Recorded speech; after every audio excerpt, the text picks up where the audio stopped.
Magandang mga pag-uusapan natin ngayon, partner, 'di ba? Sabi nga natin 20% sa 545.65 billion flood control projects na pupunta lamang sa 15 contractors. At ang malungkot dyan, partner, out of the 15, 5 dyan, ang 5 from 15, 5 ang nakikipag-bidding, nakikipag-transact, nakakapag-close ng deal nationwide. 5 lang yun, ha? 5 from 15. Pero ang contractors talaga na tinatawag nating credited is 2,000. From Kasi alam mo, 2,000 credit contractors yan. May kategorya ni. Baka May, yung mga AAA ang license. At meron pa daw atang quadruple. Yun yung mga billion ng proyekto. But then anyway, pag-uusapan natin yan dahil yan ang mainit na issue ngayon. Kung si Duterte ang kanyang tinutukan ay problema sa drugs, itong administrasyon na to, ang tututukan niya korupsyon sa flood control at iba pa. Pero itong ating bisita ngayon, ay nako talaga hindi naman. na kailangang makipaghabulan sa LTO para kumuha ng plate number. Pag bumibili ng sasakyan to, hindi pa niya naiuwi. Yung plaka na iuwi na niya. Okay, ha? I-check mo yung microphone niya. Oo naman. Ito. Nakasit na microphone niya. Good morning sa iyo, Dr. Ashok Basandani. Yan, ang ating guest ngayon matagal na naming namimiss. Dr. Ashok at Nyudok, ha? Iba. Alam mo yung Hollywood star na yung Jim, na rin ba yun? Tawag nila na yun? Sabi ng Sylvester, ha? Hindi. Ano yun yung sweet ang mukha. Sino na ba ito? Yung gumanap ding Batman? Oo. Kalimutan ko na pero makahawig nga. Diba? Maalala mo, may coffee shop dyan noon. Sa Metulay. Yung picture niyang nakalagay na gano'n. Naalala ko. Nasa dulo ng dila ko Ayan. Pero mas tinitignan ko isa ring sikat na singer. Kenny Rogers. Yeah, diba? Hindi lang nakalonghir. Ang ganda lang sagot ni Dr. Ashok nung tinanong ko nagkamustas ka ngayon?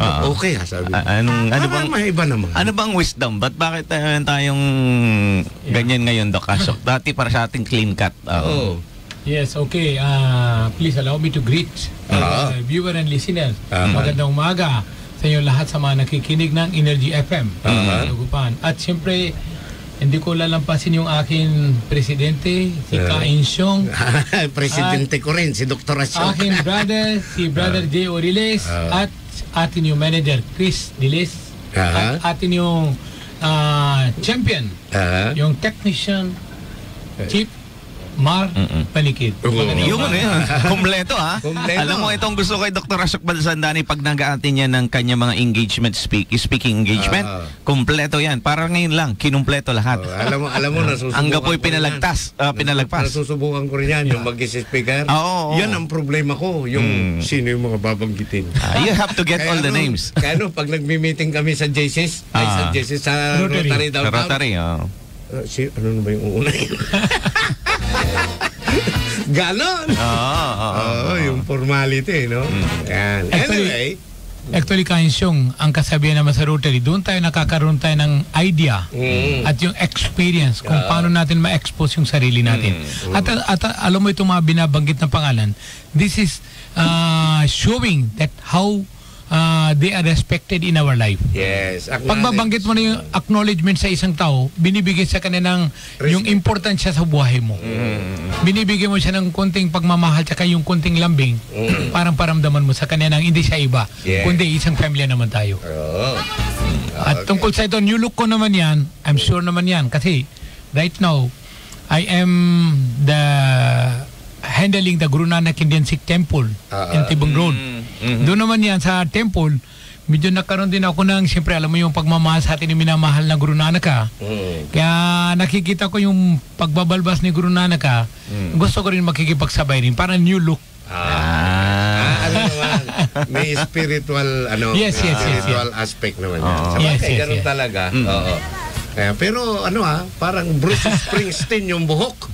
Kailan mo si Bruce Springsteen? Yung sino kanta dito? Singer, Si Bruce Springsteen. Ang dami mo nako-compare ngayon kay Tomasio sa kanyang new looks. Ano? Kasi yung mukha, Batman, singer. Ako naman singer talaga yung ako naman parang kamukha niya yung younger version ni James Deacon. Siguro Di ba ang kasabihan, the face reaction always change. Yes. Di ba, it's depend upon you, how you will travel your face in different sectors. Kailangan padala mo naman yan. Parang something you look, hindi kailangan dapat yung every now and then yung clean sheet. Kailangan dapat something. Parang maramdaman na tao yung may pakaiba. Parang upgrading din. Parang adaptable. Yes. So, talagang... Saka dito yung itong mga puting balbas tsaka puting book, nagpapalala sa akin. Ako isang senior citizen na. Hindi ako nahihirapan na hingi na discount sa mga sa butika at saka sa mga St. Joseph. Kasi noon, pag nag-apply ako, alam mo, sabi nila, you are still young. Hanggang ngayon, sinasabi nila, still young. Sabi ko, yung puso ko, damdamin ko young. Pero yung age ko naman talaga, 62 na ako. Kailangan, karapatan ko na mag-avail yung senior citizen discount card. Yes. Oo naman. Alam mo, it's not that yung I can afford. I'm just giving respect to all senior citizens. That's right. They are supposed to avail. That's our law. That's right. Senior citizen kailangan. Kaya na, kahit saan ka pupunta, may privilege. Pag nasa airport ka, may privilege. Hindi na kailangan yung magpila ka. Special accommodation. Yeah. Kaya ako'y nagpapasalamat sa mahal na Panginoon. Kahit sa bank. Yeah, hindi ka maniwala, idol. Due to this, yung alam mo yung lifestyle natin, before we can easily reach about 100. Kaya alam mo yung 100,000, medyo nahihirapan ng government. Sabi nila, dumadami at umaabot sa 100 years. Nag-avail sila ng 100. Nowadays naman yan, kung umabot ka ng 50 or 60, swerte ka na. Dapat, pag umabot na yung 50, yung government should give also the 50%, yung alam mo, 50,000 doon sa 50. Alam mo yung lifestyle natin, pati yung kain natin ngayon, halos lahat na may cholesterol, tsaka yung mga ibang problema rin yan. Tingnan mo lahat ng yung mga vegetables, yung mga karne. Tingnan mo, meron doon yung mga karne, may injection. At sa mga vegetables naman, naghahalo sila ng mga, alam mo yung chemicals, parang madali lumago yung halaman. Prutas, halaman. Hindi sila nag-aantay na yung due time niya. Yung natural. Hindi ba yung mangga? Ano ba yung tawag yan? Kulburon ba tama? Kalburo. Tingnan mo, ang meron isang certain period, 45 days. Ang gusto nila mabilis kita, wala pang 25 days, meron na. Yes, nagbagong kulay, pero yung katamisan niya, yung natural, hindi niya makukuha. Maasim. Kaya nangyayari, yung kumakain, bandang uli nagsisisi, bakit ako kumain ng mangga, hindi Kalburo. Pa hinog na natural. Yes. Yung hinog because of our good people, they want to earn money in fast track way. Parang sa kanin, pag niluto, pagka minsan, yung nangyari sa Congress ngayon, sa Senate at sa Supreme Court, malata, hindi nalutong maigi. Yung kaso ni BP Sara. Anyways, alam nyo, kaya nga natutuwa kami nandito si Doc Asio. Ano po ang ang inyo pong insights or 2 cents regarding po dito sa mga flood control projects na pinag-uusapan na pinagtutuunan ng pansin ng ating Pangulong Bongbong Marcos? Yes, actually, napakaganda naman ito yung concern ng ating minamahal ng Pangulo, President Bongbong Marcos. At tama yung sinabi ni Kainsyong kanina, kung si former President Duterte ang tinututukan niya ng droga, at ito naman yung atin yung Pangulo, tinutukan niya ito yung mga about graft and corruption sa mga construction. Actually, alam mo, ito I should not talk naman yan kasi hindi very unfair naman kung makikialam ako at magsasalita ako. Baka one-sided ako. No, just your observation. Yung alam mo, my observation, like sabi natin yan, AAA, they keep on accepting about yung mga contract, but they don't have manpower. Wala silang manpower, that much manpower naman that they can control. Ano sabi mo, 15 nationwide. Are they Only do they 5. have enough sufficient na mga employees that they can do everything the jobs? Ang ginagawa nila, hanap sila ng mga subcontractor. Subcon, Ngayon, let's say yung project ng 1 million. Meron siyang income na about 200,000 or 300,000. Wala siyang pakialam, basta bibigyan niya sa subcontractor. Yung subcontractor na naman yan minsan, engineering kaya, naghahanap siya ng another subcontractor. Yun ang masakit. Ang nangyayari yan, 1 million, Binawasan niya na tubo niya, nagiging 800. Binawasan niya na tubo niya, nagiging 700. Ang nangyayari yan, yung quality ng material, nagbabago. At stake. At stake Everybody siya. want to earn. We are here to earn the money. We are not here to lose the money. Kaya I cannot blame yung subcontractor naman pumapasok. One, isa rin ang dahilan, sasabihin ko naman na Senator, mapait na katotohanan, pag naniningil sila sa agency, yung mga whatever, o government or private, alam mo yung pirma lang, kawawang-kawawa sila. Nandun na nga sa lamesa yung pirma, pero iniipit. Hindi naman lahat na sectors, pero there are some sectors, iniipit. Ngayon yung collection, nahirapan sila magpa-release. Kailangan magpapaabot sila ng pagmamahal. Ang nangyayari yan, yung income nila getting lesser. So what are how they will recover their losses naman yan? They will go after, alam mo yung material like in abroad, 1:1. Dito naman yan dati 1:2. Ang gagawin nila later on 1:8 na. Kaya yung pag umulan na isang matinding ulan, wash out na yung project. Yan ang problema. matabang na eh. Matabang na siya. Kaya Substandard I'm sure na naman kasi. yan sana, yung mga subcontractor naman yan, wag sila magsa-sacrifice. At yung atin yung mga nagpipirma naman yan sana, i-release nila na kaagat-agat yung mga collections nila. Kasi kung hindi nila ma-release, baon sila sa utang. Kawawa naman sila. Alam mo, magbabayad sila ng interest sa uutangan nila. Tapos, pangako nila, pagdating naman yung due date ng cheque, tatalbog. Masisira rin sila sa bangko, masisira rin sila sa mga ibang sectors. Nakakaroon sila ng, parang alam mo yun sa bangko, yung blacklisted. Blacklist. Hindi sila pwede makaka-open ng account. Alam mo ganyan, kapit patalim. Lalapit sila, uutang sila ng kahit ng 10%, 20%, parang mabayaran nila yung pinag-utangan nila ng material. Kaya sana, bibigyan natin na due respect sa mga lahat ng mga sectors naman yan. Pagdating sa collection, release nila kaagad. At yung mga subcontractor naman sana, huwag nyo titignan yung malaking tubo. Kundi, tingnan yung katamang-tama. Dahil itong yung servisyo nyo, hindi para sa mga yung company yung nagre-release ng collection, kundi para sa community. Kawawa ang community. Ito yung mga pera nagagaling sa taxpayer. That's right. Ating taxpayer man dito. Kailangan bibigyan natin sila ng sapat ng yung serbisyo. Parang hindi sila kawawa naman yung lubak-lubak na daan. Kung may pilay ka sa likod ng yung likod mo, makalilipat yung sa damdamin mo yung pilay. Kawawa ka naman yan, di ba? Oo. Tama kayo dyan eh. Ang masakit kasi ngayon na nangyayari kanya-kanyang pakinabang na eh. Dapat siguro i-consider lahat naman yung dadaanan ng mga concern. Like, halimbawa, yung may project na opisyal. Sige, may concern ka. Alam ko yun. Meron ka.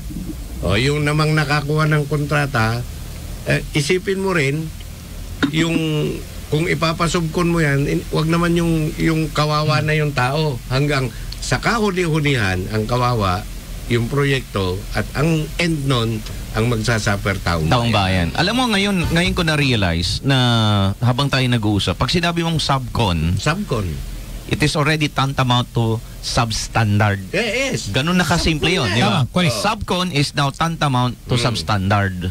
Ngayon, itong mga problema natin sa gobyerno, nakikita ko, may kasabihan po tayo, no?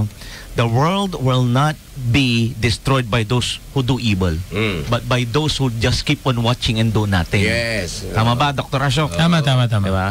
Kasi problema nito, kung sino nga pa yung concern at nakakakita ng mga sila pa yung dinadala at pinagtatanong sa Congress at niyayaya, kagaya ni Mayor Magalong. Pag-usapan natin yung, alam mo, si Mayor Magalong nagkaroon kasi ng mga press release na sinabi niya sa kanyang mga pronouncements, sa kanyang speaking engagement, na karamihan sa mga problema, nagsisimula pa lang yan sa district engineer. Diba, Doc Ashok? Sa pagpili ng district engineer. Plus yung mga kaltas-kaltas. At pag kung sino pa yung susunod, yung contractor, sila din mismo, nahihirapan na rin sila dahil kung tutuusin, from the certain project, yung actual cost ng project nila, only 45% will just go to them. I should say, only 10% will only go to them. Yun yung pinaka-net na kita nila. The rest, ay lumipad na lang sa bulsa nung kung sino-sino. No. Pati nga sa tanod ka ako sa'yo. Actually, I would like to wish our Mayor Benji Magalong, my best friend. May prinsipyo siya. At naniniwala ko yung sinasabihan niya nasa lugar. At gusto niya ma-enlighten yung atin yung mga ibang sectors naman niya para malaman nila. Actually, tawag natin yan kung gagawa tayo ng system sa buhay natin, hindi tayo aabot sa ganitong situation. Oo naman. Alam mo yung sa profit sharing, alam mo naman, itong project, worth 1 million, ang cost ng project is about 600 or 700,000. Yes. Tama? Oh, kasi naniniwala, kung yun sa pa- 300,000, lalo- dapat gagawa sila ng, alam mo yung profit sharing. Oh, ito, 1 million ito nakuha ko, 50 mil sa akin. Oh, yan, kung sakali meron ka na 100,000, kung hindi mo kaya, pasa mo na sa iba. At least profit sharing naman sila. Kung alibaba, contractor, subcontractor, tapos subcontractor, ang nangyayari yan, sub-standard ang material gagamitin nila. Kasi lahat kukurot eh. Alam mo yung bakal na nakikita mo yung made in China gayon, yung 16 mm, bibigay mo sa isang yung bodybuilder, kaya na ikutin. Originally 16 mm, hindi mo kaya ikut. Pero ngayon pa noon, kaya mo ikut. Sasabihin mo maskulado ka. Yung pala, hindi mo pa naikot na. Alam mo, I'm wondering about the quality. Yung substandard na quality dumadating because of the price. Ang original, pag bibili mo naman yung 16mm, yung original quality is 400 plus. Yung mga substandard na product is about less than 300 or almost 300 plus lang. Kaya malaking diferensya. Doon kumikita sila sa substandard. Yan sa naman sa original, malit ang income nila. Oo. Pero dapat yung durability na compromise. Tingnan mo yung semento. Yung dati-dati Northern Cement, tsaka yung mga Union Cement, tingnan mo yung quality nila. Kahit halo mo naman is to 4, matapang pa rin. Ngayon, halo mo is 1:2. Ano na yan? Parang walang kwenta. That is, we have to control. Alam mo yung iniisip natin, sarili natin, how we can earn. There are so many ways to earn naman, kahit malit lang na income. Basta continuous. Number one, put in your mind, today, nagbiktima ng isang tao. Tomorrow, your family member will pass over there and something will happen to him. What will you say to the God? Sino gumawa ng project ito? Doon ka magsisisi, may nawalaan ka sa mo sa buhay mo. Like, alam mo yun dyan sa Tubang, going to Tubang, atin, I cannot pinpoint naman yan. Ginawa nila, yung alam mo yung drainage system, yung bakal, daan ka doon, lubok lahat. Ganyan yung motorist naman yan, kung sakali nagmamadali, ganyan. Paano kung sakali hindi niya makontrol yung manubila niya? Diretso, nahulog at tumama yung ulo niya sa simento. Disgrasya yan. Ang mangyayari naman yan, kung sakali, think always, hindi ito iba. Sometimes you can also be a part of that kind of mga problems. Kaya na-reach out ko na kay Mayor Bilin. Sabi ko, Mayor, sabi niya, hindi ito akin. Sa mga DSWD ba yun? DPWH. DPWH. I think she mentioned the name, kakausapin niya si Engineer Dion. Sana si Engineer Dion, dumaan din dun para makita niya yung problema. Combat niya, instead na bakal, alam mo yung simento, tapos may butas-butas na. Concrete. Gayong sa amin yun doon sa Castro Sarmiento Village, naglambing ako, ayoko na bakal, gusto ko yung may simento, saka may butas-butas na.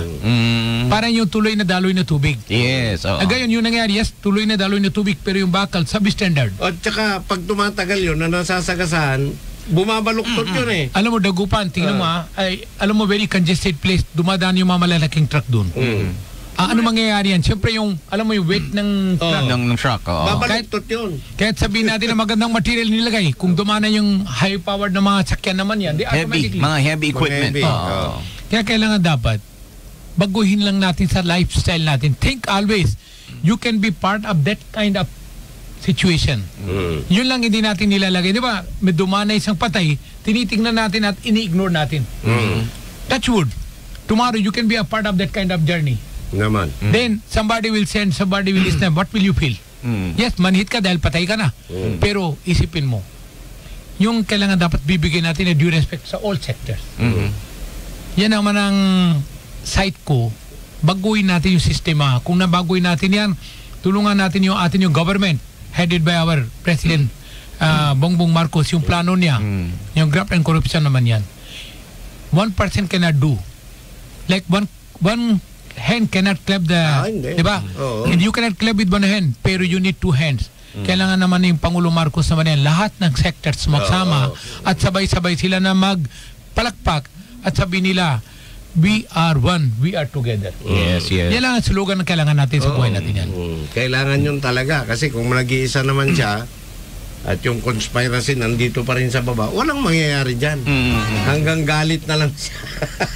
Hindi ba? Walang report, walang yung mga report, dinudoktor para... Hindi ba, tingnan mo sa bangko, pumasok ka. Minsan 3 o'clock, late ka ng 1 minute. Ang nangyayari yung gwardiya, ang system doon, pag 3 o'clock, sarado na. Wala siyang pakialam na tatalbog yung cheque mo. Sasabihin ng gwardiya, ma'am, sarado na kami. Very true. Di ba? Kawawa naman yung tao. Yung alam mo, benefit of doubt because of the traffic, because of the ganito, dapat bibigyan nila ng, alam mo yung importance sa lahat. Consideration lang naman yan. Each bank, I'm requesting, please, do not, wag kayo magmamanhid naman. Yan yung mga tao nagde-deposit. Kailangan minsan, ibigyan nyo ng special accommodation sa mga depositors din. Due to the climate, due to the weather, due to this mga, alam mo yung ginagawa natin, upgrading road. Kawawa naman yung mga iba, hindi sila nakakaabot on time. Lalo kung gagaling ng linggay. Minsan, alam mo, ito malaking kasalanan ng mga bangko rin, sasabihin ko sa'yo. Pumunta ka doon, nakpila ka. Umabot ka na alas 3 bago ka mag-withdraw. Paano ka makakapunta sa ibang bangko na magdi-deposit? Wala na. Kaya yun ang isang bagay rin yan. Kailangan dapat, each sector should know their responsibility. Paano kung yung isang bank manager, kung meron din siya na issue na check at hindi na mahabol at talbog yung check niya, anong mararamdaman niya? Masakit din. Ganito rin yan. Kailangan dapat, yan ang napakasarap naman sa coffee break, pwede natin lalabasin yung kung ano na sa kalooban natin. Tama. Although, my apology to those kung sakali minatamaan ako. I'm very sorry. Hindi ko sinasadya. I'm just talking a normal, common talks lang naman yan. Isang normal talk. Hindi, wala akong karapatan na masaktan yung mga contractor, subcontractor, at yung mga bankers. Ang sinasabi ko lang na katotohanan. Sometimes, bigyan natin the benefit of doubt. Sa mga subcontractor sana, pag naniningil sila, bilangin nila kung ilan percentage na tapos yung project. Dapat immediate, within a week, kailangan release yung payment niya. Para hindi siya babaon sa utang naman sa labas. Ito kasing ginawa ni PBBM, Dr. Ashok, para ma-enlighten din ng lahat. Napaka-importante nito na nagkaroon siya ng press briefing nung the other day. Ang aga-aga nga, nagkaroon siya ng press briefing regarding sa mga issues ng korupsyon ng bansa.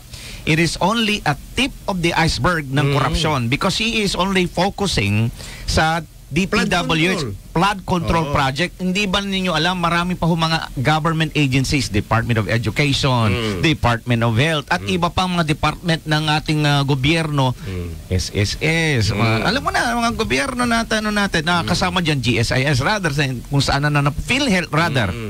Stand corrected, SSS, GSIS, PhilHealth, yan. Kung titignan mo, kung hindi ito nabusisi ng ating Pangulong Bongbong Marcos, paano na lang natin malalaman kung saan napupunta yung proyekto, yung pera ng bayan, kung saan na-allocate, at kung kanino ho ba talaga napupunta? Actually, this is an eye-opener, Dr. Ashok, tama, no? Nagkaroon ng ideya yung mga kababayan natin na ganito pala ang ginagawa ng iba pong mga tinatawag nating lawmakers.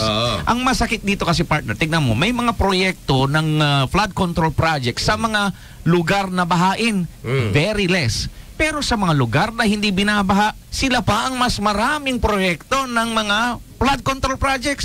Isn't it funny? Ano bang nangyayari ngayon? Tignan ninyo, 6,000 na flood control projects ang sinasabi. They have almost the same amount of 300 billion pesos na allotted. At hindi alam kung ano ang specification ng 6,000 project na yan. At pare-pareho sa magkakaibang lugar na magkakaibang sitwasyon. Pare-parehas ang preso.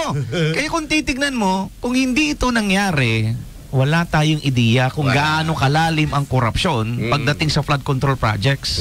Now, again, this is a tip of an iceberg and eye-opener sa lahat.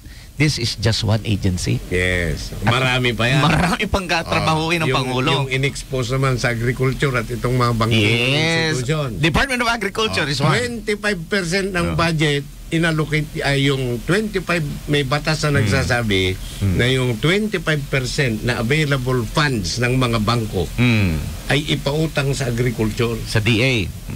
Sa mga magsasaka. Sa magsasaka, para lalong mapaganda yung mapaganda yung agrikultura. Anong ginawa? Ang pinautang nila yung mga negosyante na malalaki na ang mga programa daw ay may kaugnayan sa agriculture. Sa agrikultura. Kung sasabihin mo nga, hindi, kasi yung program ko pang agriculture eh. Oo. Okay, sige, in-approve. Kaya ang dami ngayong mga warehouse ng palay. Walang laman. Di ba, Doc? Kita mo. Yung mga yan, ilan lang po, ang dami-dami po talaga yan. Kaya, ako, nag-iisip din ako nung magkausap kami ni Doktor kanina, Dr. Ashok. Sabi ko, parang nagbabago, nagsisip ang focus ni Dr. Ashok ngayon. Masyado na magulo ang mundo. Dito na tayo sa spirituality. Mas tahimik pa ang buhay. Wala kang kaaway, wala kang inisip. Dito na tayo sa spirituality. Ay, nako. Okay, yan. Curious lang. Iba tayo. Sa curiosity naman tayo. Cambio. Ano yung middle name niyo, Doc? Middle name ko is G. G. What does G stand for? Actually, in our culture, sa mga India, pangalan, tapos yung middle name is the father name. Kung anong pangalan ng tatay, yan ang nilalagay namin sa gitna. Tapos yung apelyido ng father ko, itutuloy ko. Kung sakali mother ko, ang middle name niya yung pangalan ng asawa. Yung father ko rin.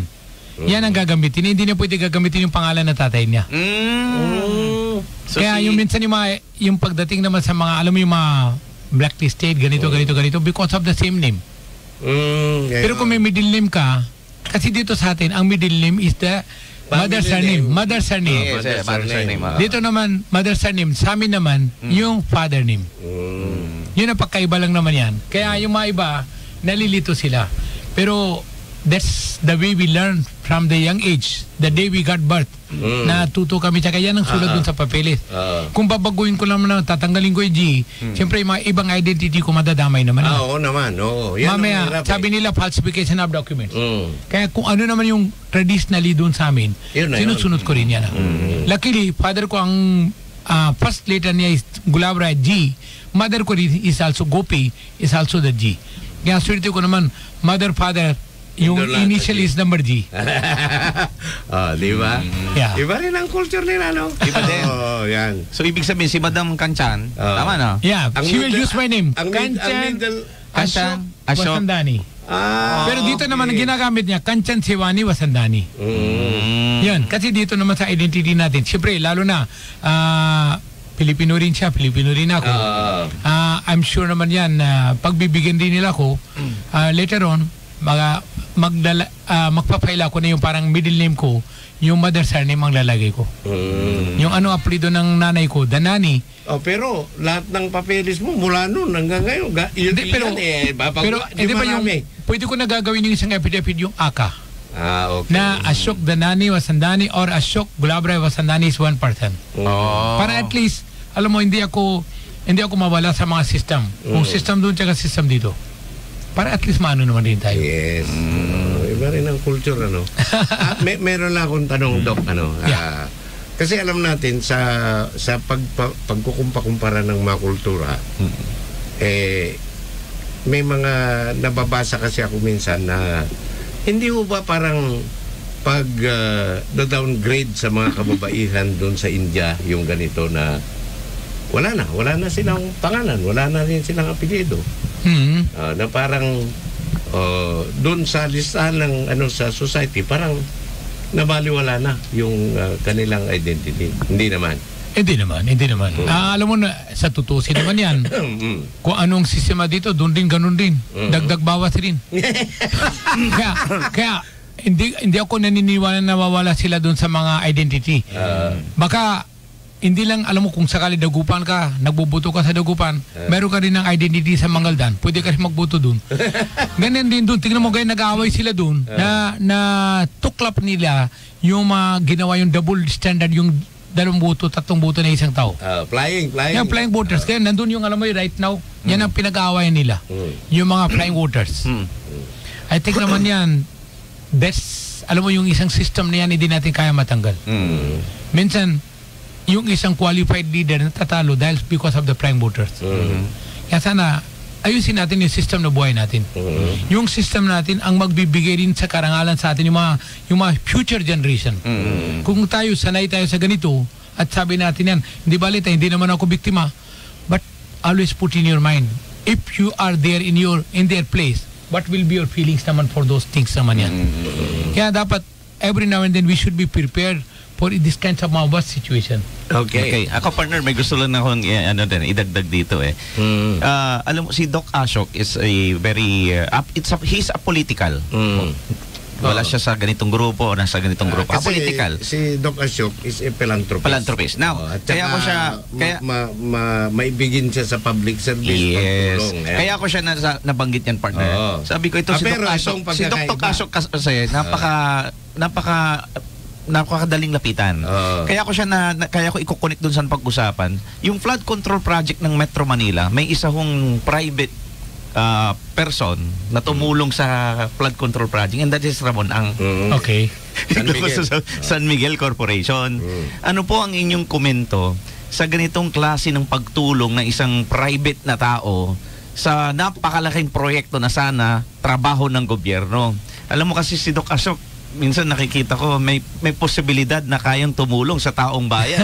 Privado. Ginagawa na nga niya. Sabi ko, hindi ito gobyerno na kuminsan. Ano ho ang pakiramdam mo bilang isang Dr. Ashok na meron isang Ramon Ang na ganyan po nagbibigay ng tulong sa gobyerno? Yeah, alam niyo, una sa lahat, ako nagpapasalamat sa ating Don Ramon Ang.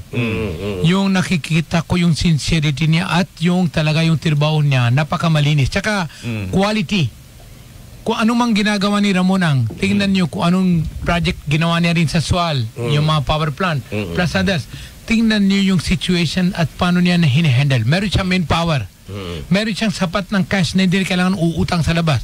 At kaya niya mag-finance yung project. Being a private person, kaya kung minsan alam mo yung binibigyan natin sa government, yung mga ganito, di ba? Hanapin natin yung mga private sectors kung qualified sila at meron silang sapat ng pondo at sapat na mga equipment. Tingnan nyo, wag sila mag-arkila sa labas. Yung meron silang sarili. Kung meron sila, I'm sure naman the project will be, number one, yung on time. Kung anong due date ang sinabi, before the due date, tapos na. Pangalawa naman yan, meron silang sapat ng, alam mo yung parang, alam mo yung ability. Kung sakali hindi pa sila nakasingil, kaya nila na mag-abuno. Yun ang importante bagay. Yan ang, di ba kanina sinabi ko, minsan yung subcontractor, wala siyang sapat ng cash. Hinihita niya yung collection. Hindi niya makuha. Agay nangyayari yan, 1, 2, 3 naman sa project naman yan. Una, delay. Pangalawa, yung quality. Pag nagde-delay yan, may gastos yan. May gastos, quality. Pangatlo naman yan, ilan bang mga contractor, pag hindi nakakasingil, umaabot na yung mga equipment nila, sinasanlan nila, binibenta nila. I'm sure naman you know the things what's going on, di ba? Pero at least we are very happy that we have a person like Ramon Ang lumabas at isa rin ng tunay na bayani, pinapakita niya yung concern niya at yung tulong niya sa ating government. Yan lang, saludo rin ako kay Ramon Ang. At saludo din kami sa inyo. Naku, maraming salamat. Alam nyo, mga kababayan, mga panggano, si Dr. Ashok ay ano yan, maibigin sa pagtulong sa kapwa, yung mga nangangailangan. Pero ang pagkakaiba niya, kasi hindi ho siya politiko eh. Kaya, medyo may pagka-stricto yan. Hindi mo pwedeng pakitaan yan ng reseta na inireseta ng doktor noong 1978, 2025 na yan. Ayan, no? Kasi, alam mo, marami rin akong experience kay Dr. Ashok nung nandun ako sa kabilang istasyon eh. Dami kami, punta ka doon, mamaya, ano to? Ano pala, nang-racket na. Hindi mo ba yan? Ito, masasabi ko naman sa'yo, Brother Kainsong, no? Before and now, nag-upgrade din ako. What I'm trying to do is, I'm trying to talk with our local government. Yung mga headed, like Dagupan is headed by our very own Mayor Bilinti Fernandez. Like Mapandan Mayor, si Mayor Carl Vega. Yung mga iba-ibang sectors, yung mga iba-ibang mayor, tinutulungan ko sila sa health issue. Okay, ngayon, that's very good. I am talking with the Region 1 Medical Center, headed by our very own Dr. Joseph Roland Mejia. Yes. Yung mga DOH nagbibigay ng sa health issue, yung mga suporta sa gamot, para ma-avail nila, para magamit nila sa mga rural health. Yung ano nila sa rural health nila, para ma-servisyo nila doon sa mga taong bayan naman yan. Parang immediate action naman yan, para hindi lalala yung ubo, sipon at yung mga ibang karamdaman. Parang fast stage na yan. Pangalawa, yung tradition ko yung tungkol sa wheelchair, ang natuwa ako kay Merbilin. Ang ginawa niya, dinadanan sa process. Yung doctor, chine-check niya yung katawan kung talaga ba you need ba a wheelchair or you need about saklay or you need about yung mga walker. Yun ang tinitingnan nila. Napakatuwa naman yan. Yung dati naman yung mga isang wheelchair. Ang ginagawa niya, meron siya wheelchair tapos magre-request ng pangalawa. Na-experience ko. Yeah, alam mo, minsan dahil sa Rotary. Binibinta, tarantado. Hindi ka maniwala, I encounter. Binigay ko ng wheelchair, dumaan siya kay Bishop Sok, binigyan na naman. Dumaan siya sa Rotary Club of Downtown Dagupan, binigyan na naman. Nako. Dumaan siya sa Dagupan, binigyan na naman. Alam mo, apat-apat na wheelchairs. Sinasamantalan yung iba, maski isa wala. Kahit yung isa mga wala. bedridden. I just do not know kung Yung mga ito kasi mapagsamantala yung iba. Alam niyo yung mga mahal namin at mga ginigiliw namin mga taga-subaybay at tagapakinig ng Energy FM. Yung mga ganitong pagkakataon ini-explain ho namin itong sitwasyon no, kagaya itong ginagawa ng ating guest ngayon, Dr. Ashok Basandali na pagtulong. Minsan kailangan din ho nating salain na ho ng maayos kasi marami pa ho ang mas deserving na mga tao. And as a matter of fact, ito may isang kababayan natin, isang kagawad yan ng isang barangay dyan sa may Lingayen, ang lumapit sa atin partner sa Energy FM. Sir Jay, kailangan po ng tinatawag nating wheelchair ang isang kababayan natin dyan sa may Lingayen. Ang pangalan niya po ay Gloria Fernandez Ferrer, 66 years old, cannot stand and cannot walk. At pinadala ko yung trato sa inyo. Nakita ko nga, pinadala ko kay Dr. Ashok. Ngayon para ho dyan kay Ding Perez ng Lingayen at humingi ng tulong kay Madam Gloria Fernandez Ferrer. Dala ho ni Dr. Ashok ngayon yung wheelchair. Ito verified. Ang maganda sa mga, ito po yung talagang mga nangangailangan. Ganito po yung punto namin. Marami ho ng mga wheelchair na sanay napunta sa mga taong nangangailangan ang napunta sa mga taong mapagsamantala. Yun ang nakakainis eh. Yun ang malungkot. Meron pa kaming experience dyan. Namigay kami ng nebulizer. Nebulizer. Para sa asma, yung mga hirapang huminga dahil nga sa ubo, baradong ilong, baradong lalamunan. Ngayon, siyempre, si Dr. Ashok, papadala ko na dyan. Padala siya, mga 3, minsan 5. Ito namang aking partner, excited din. I-announce niya. Nung una, dan takalaki ko dyan. Ilala ko. Hindi. Alam mo na, encounter ko may experience. Yung isang pilay, hindi niya mahinto yung pagkasugal niya. May dumating na puntos, wala siya. Yung wheelchair binenta niya na 1,000. Nako. Pinangsugal. At alam mo yung tao na nagbili, pumunta sa akin, sabi niya, boss, ito yung wheelchair na binigay mo, binenta niya na sa akin na 1,000. Ang sakit na. Sabi ko, ito na 1,000, ito na yung 1,500. Balik mo.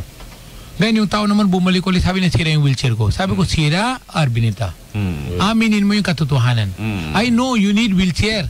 But anong ginawa mo dahil sa sugal? Bininta mo 1,000. At yung tao naman na yung pinagbintangan mo, lumapit sa akin.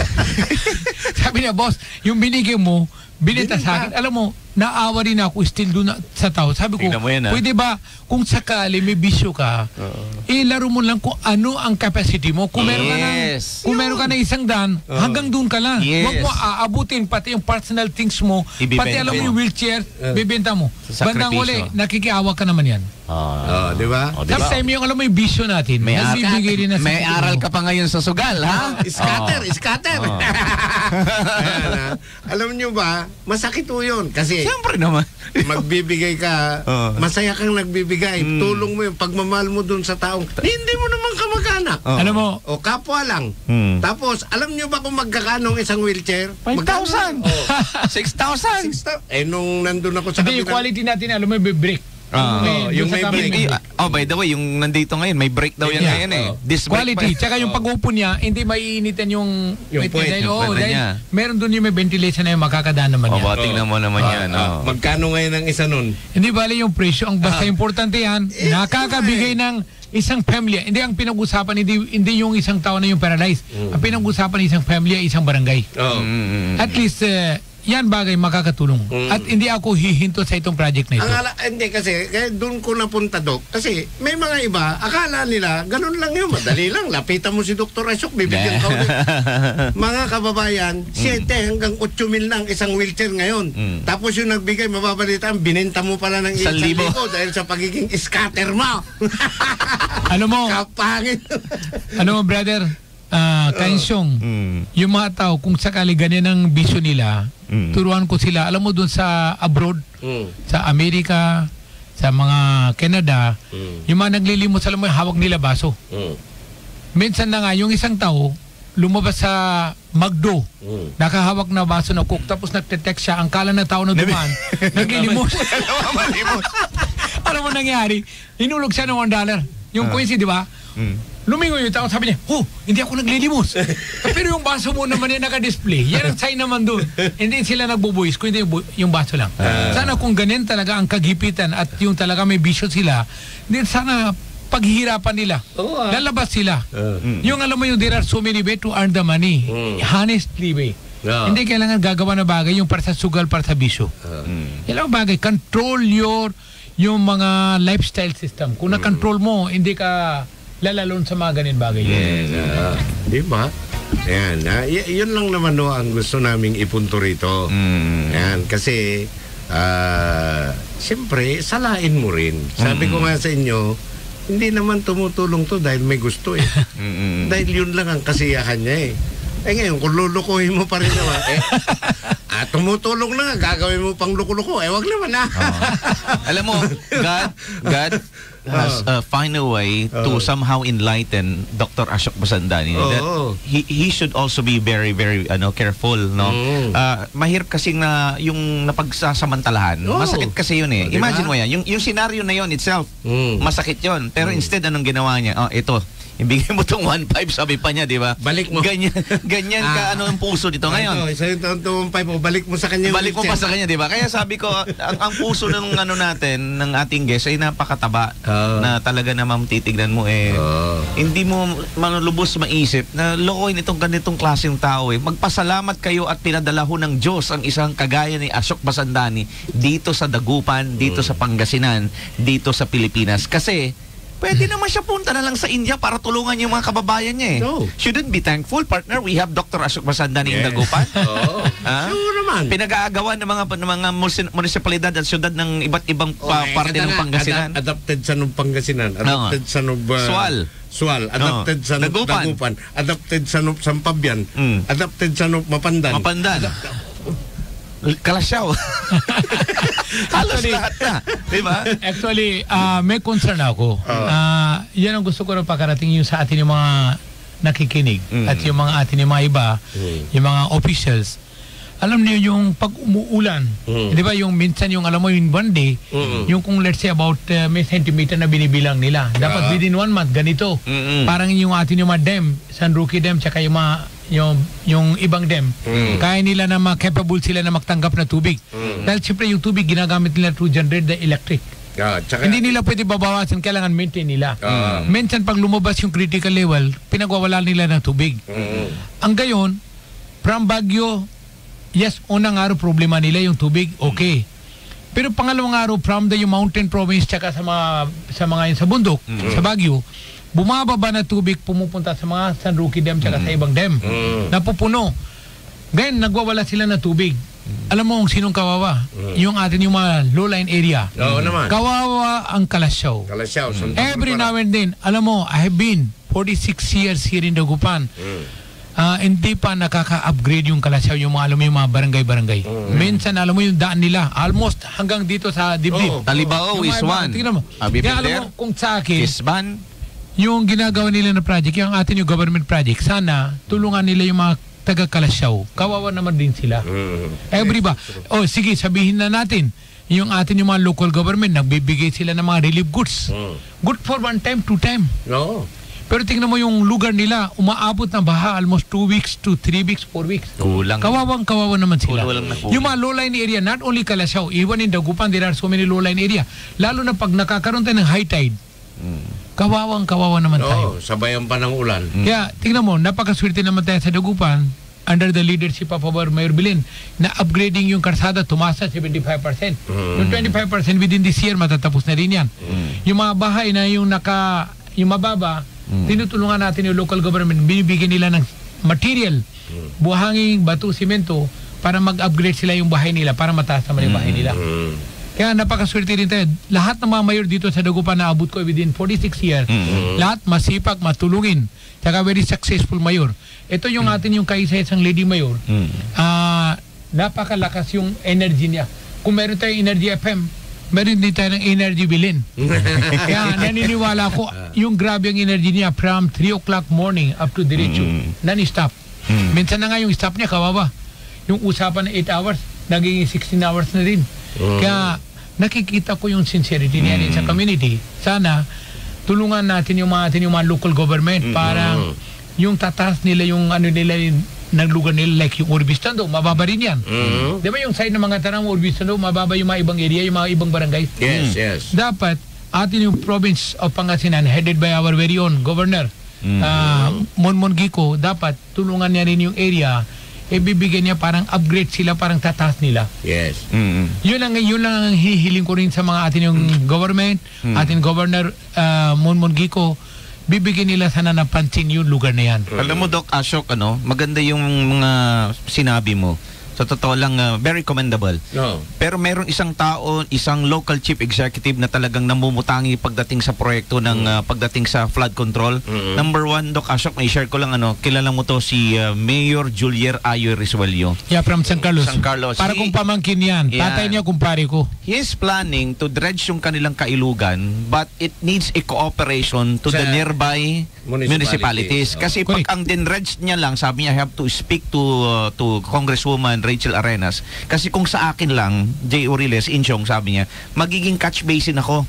Kasi na-dredge ko yan eh. So it should be on all the tributaries ng ilog ng Agno dito, sa mga lugar na yun, nadadaanan ng tubig, should be dredged para sabay-sabay. Para dire-diretso. Now, this idea should be applied ng ating buong provincial para Tama, makatulong. tama. Kasi kung ilan lang distrito, it's useless. No. So again, this is a very commendable idea ng ating Mayor Julier Ayoy. Sana ho matuloy yan. Diba? Doc Ashok? Pwede ba magdagdag ako Sige sa po. kwento mo? Hindi ba like ginawa natin yung mga daan, Yes. yung expressway, yung T-Plex, NLEX, di ba yung duktong-duktong na bawat bayan? Yes. Dumadaan at mabilis yung daloy ng traffic. Hindi ba hindi na kailangan na aabutin ka ng Manila. Dati umabot ka ng 4 to 5 hours. Now, mga 2 hours, 2.5 hours na dun ka na. Same things naman sana dito. Tama yung sinabi mo. Each municipal mayor, each even city mayor, atin, di ba, we have 48. Wag natin sasabihin na hindi ako biktima, hindi ako part of this kind of mga problem. But touchwood naman yan. Yung alam mo kung yung atin yung ilog, pag hindi natin yung drag, ang mangyayari yan bandang huli yung araw-araw, kasi Pangasinan, napansin ko maalikabok. Natural lang yan dito. Natural. Hindi katulad sa Baguio, walang alikabok. Tingnan mo yung lamesa mo, malinis lagi, kahit na wala kang katulong. Dito, you need a person. Every now and then naman parang anin mo. Kundi, 3 araw, 4 na araw, makapal yung alikabok. Kaya yung sa ilog natin, yung napakalawak yung ilog, yung everyday kung sakali, nakakaroon na yung, alam mo yung alikabok. Di siyempre, alam mo, there will be a time within a year. Alam mo yung, Kakapal parang na yun. let's say, kung umabot na 1 meter within a year, within 5 years, ano mangyayari yan? Bandang huli, nagsisisi sila na may fresh flood, may problema ganito. Tama yung sinabi mo, si Mayor Julie Roselio, Julier Ayoy, hindi niya kaya mag-isa. Yes. Pero kung lahat ng mga municipal mayor, tsaka lalong-lalo na ang ating Congresswoman Rachel Arenas, masipag naman yan. Handa naman siya na 24/7 magtulong.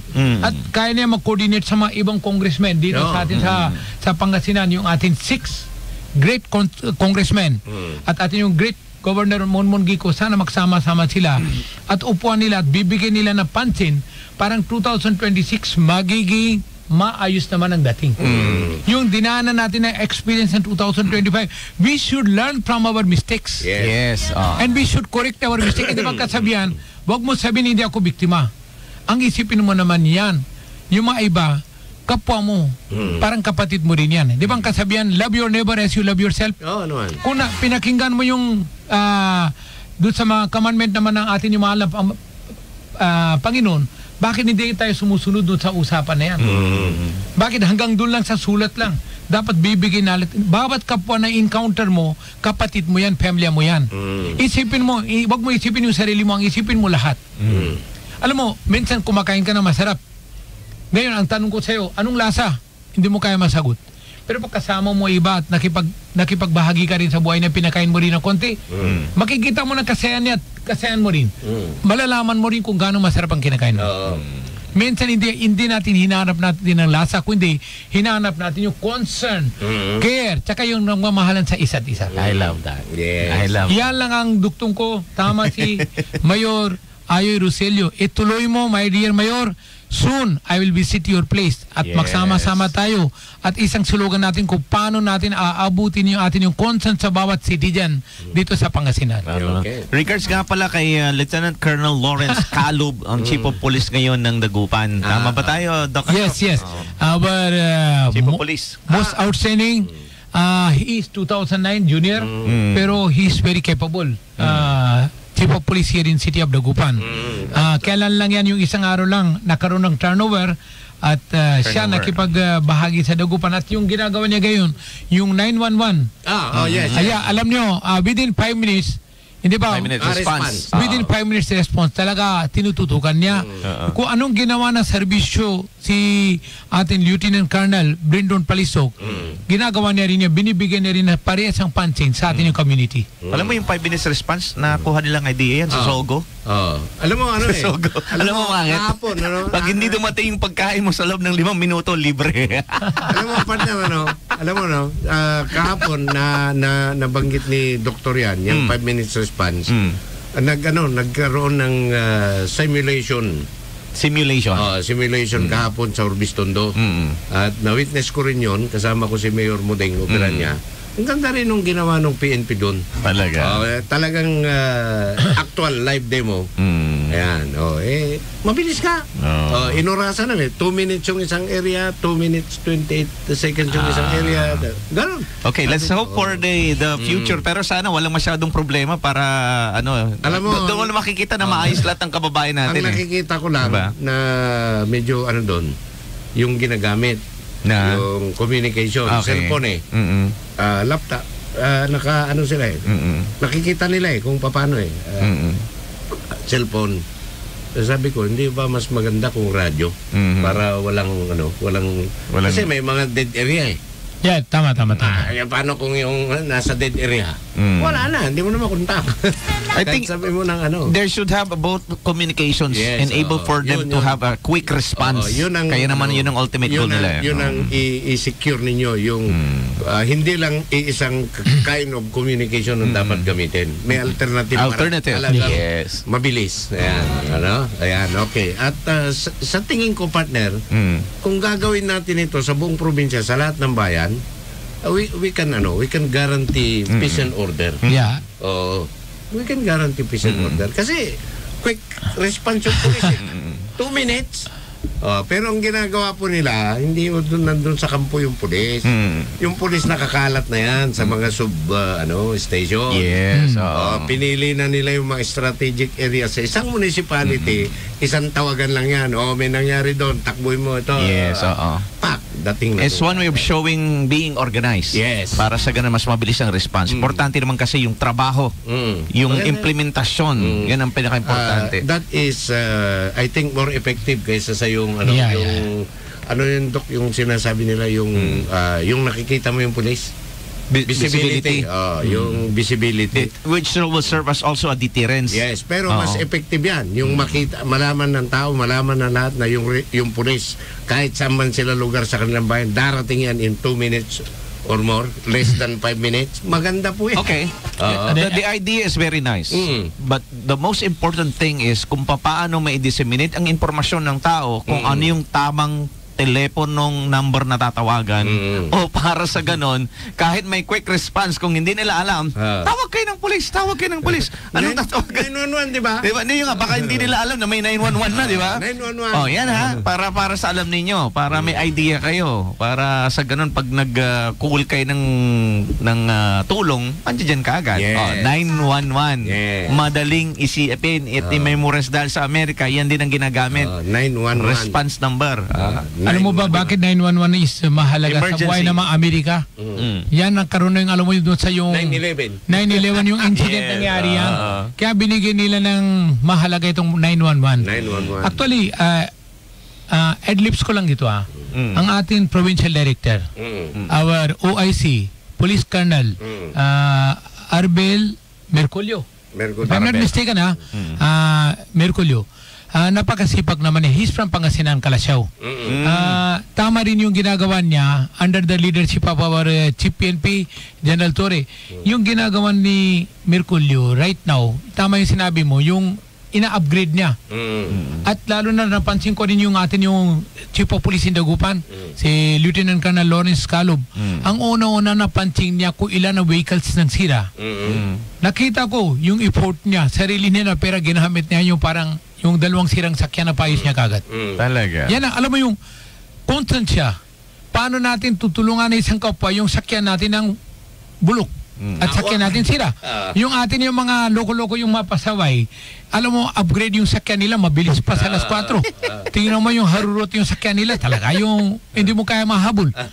Pero kahit papaano naman yan, na nagpapasalamat ako kay Lieutenant Colonel Lawrence Calub at atin yung Provincial Director Arbel Merculio, yung effort nila, ginagawa nila gayon. They are moving fast and I'm sure kung makikipag-coordinate sila sa mga municipal mayor at sa mga yung mga local government nila, di ba? Yung mga upgrading sa mga sakyan at yung tawag natin yung may allowance sana sila na may gasoline. I'm sure kaya nila bibigyan na yung service. Alam mo yung upgrading service, kaya nila ibibigay sa community. That's my... kailangan din talaga may support din ng LGU. Yes.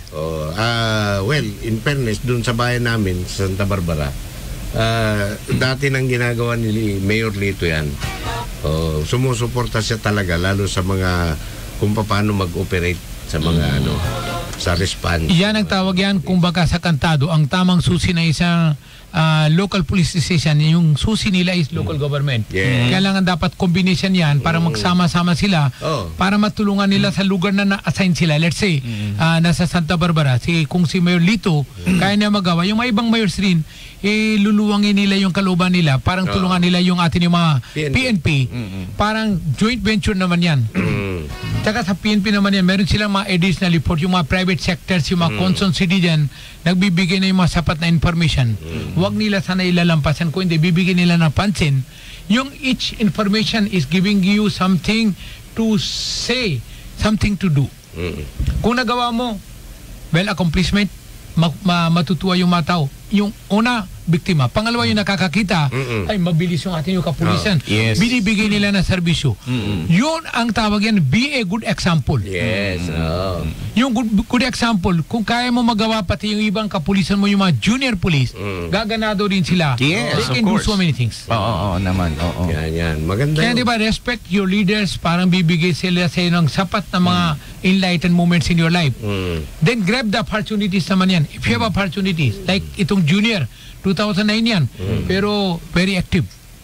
Talaga nakita ko na sa kanya yung siya mismo personally nag-report.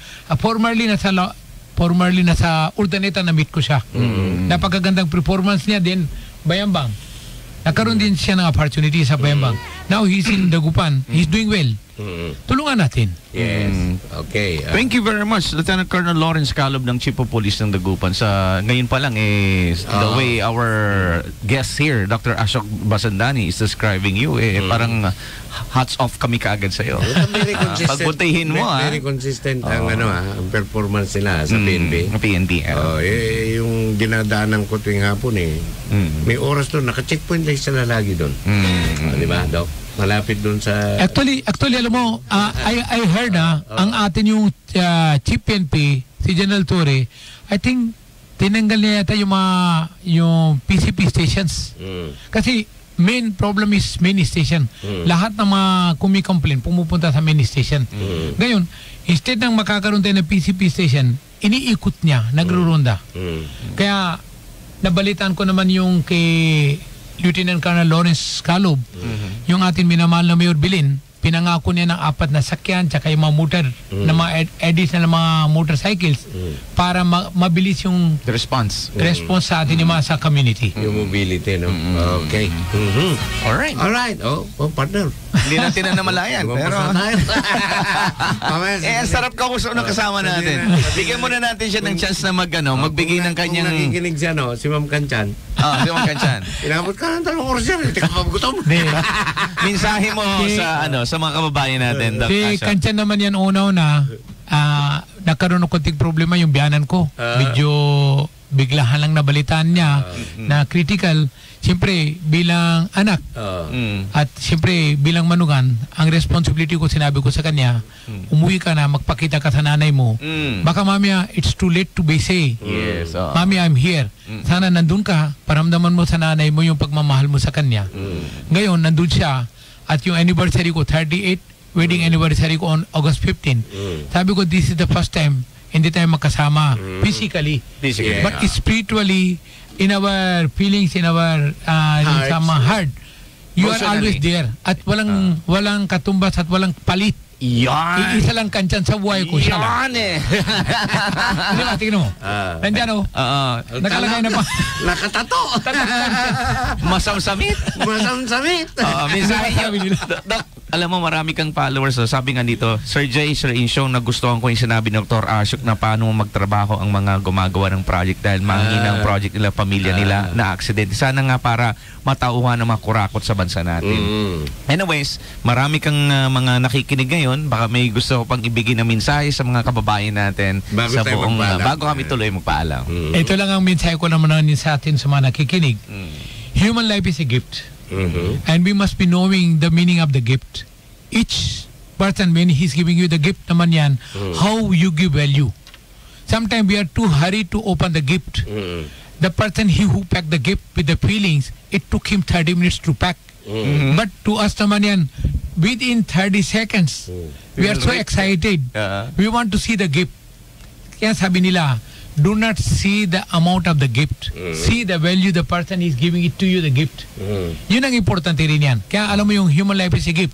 If God has given us a human life, do such a good deeds naman in our community and be a role model to show the community that if you can do, we can do also. Magsama-sama tayo. One person cannot clap, but if we all together clap, I'm sure our voice will reach to our Almighty God and He will send His messenger in our life. Kaya ako'y nagpapasalamat naman sa atin Energy FM. Nagupan, I can say I'm a family member here. Yeah. Of course, Na every now and then naman yan, kung may opportunity at sinabi ni akin brother J. Oriles tsaka si akin presidente, Kainsyong, pag sinabi niya na punta ka, I will not think twice. Immediate, I have to be here. Yes. Because I love Energy FM. And I'm also concerned with those mga viewer and listener, yung nagbibigay sila ng mahalagang panahon nila para nakikinig naman sila. Hindi ba ang sabi nila, kahit na masarap ang luto, pag walang kumakain, Wala rin. walang kwenta. Kaya if there is a good talks, there should be listeners naman. Yes. Kaya without listeners, hindi natin pwede sasabihin na isang successful yung nangyari na itong araw na yung pinag-upuan natin at binigyan natin. Ay, nagtaka ako, tingnan mo 11:20 na pala. Ano na, lunch time na. Okay. Ay, naku. Sabi nito sa pabo lang, alam nyo, na-meet ko yan si Dr. Ashok. Sabi niya, sa bahay ni retired General Lumibaw, mabait na tao yan. Sabi niya. Yes. Magandang sa birthday ni General Lumibaw. San Jimenez. Ayan. Okay. Alright. So ngayon na naman ang isa namang makabuluhan at napakasayang kwentuhan sa atin pong pagkakape. Ako po ang inyong lingkod, Jay Oriles. At syempre, ito naman ang inyong lingkod. Insyong T. Kasama. Kasama. Syempre, ang ating guest ngayong umaga, Dr. Ashok G. Basandani. Maraming salamat sa mga nakikinig at sa mga maraming salamat sa Energy FM, kay Kainsyong, tsaka kay J. Oriles. Huwag kayong magsasawa ng imbita sa akin. Salamat. 24/7, I'm ready. Anytime you will call me, I'm here with you. And especially our technical consult, si Ronnie. Si Ronnie. Si Ronnie na ngayon. Yeah, right now si Ronnie. Dati, I look like Ronnie. Mataba ako. Ganyan. I know that. Tingnan nyo yung iba, from slim to getting heavy body, di ba? Ako naman, from heavy body to slim. Now, my waistline is 32. Totoo. Tingnan nyo, wala akong arthritis, wala akong maintenance. Ay, isa lang maintenance ko, the word of God. Yan pupunta ka sa church, pumunta ka sa mga, whatever you believe and believe, pumunta ka doon, surrender yourself, and listen the word of God. Nahiya ako sa waistline. Nahiya ako bigla. Nick, Ronnie, meron ako mga dating damit ko, baka gusto mo gagamit. Sabi ni Ronnie, baka po merong dyan, mas ayuda. ito masasabi ko naman sa'yo, Ronnie, yung mga damit ko, branded yan, baka mag-alala. Hindi ka lulungkot naman pag nakuha mo. Sumayin nyo na naman po ang isang edisyon ng Coffee Break. Hanggang sa araw po ng bukas, dito lang po sa 90.3 Energy FM. Pagkawa mong sabihin radyo. Sabihin mo Energy, sabay ka. Masam-sami!